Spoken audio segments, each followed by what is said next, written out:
van vreemdelinge in die buiteland.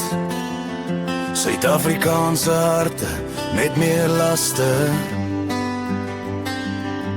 Hard werk, sy aan sy, maar word verraai wanneer hy het trots nie kan weerstaan nie.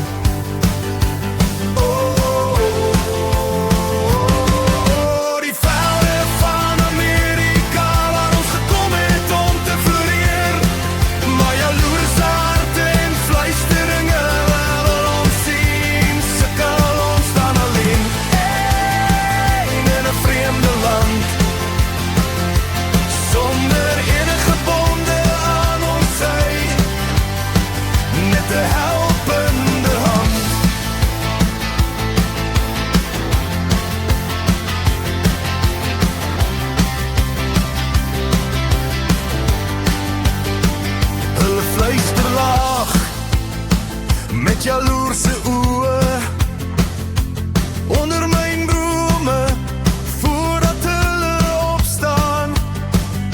'n Boer se stryd in 'n vreemde land, word gelaat om die storm te trotseer met 'n swaar hand.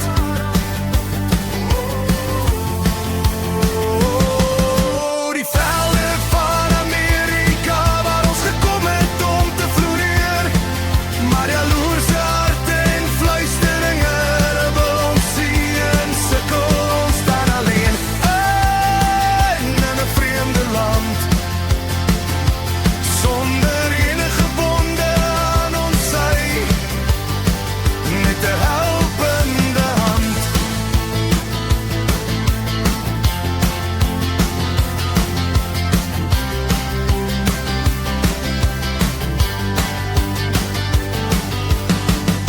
Miskien eendag sal ons stem vind, staan saam en maak 'n keuse, om mekaar op te hef, om sterk te wees,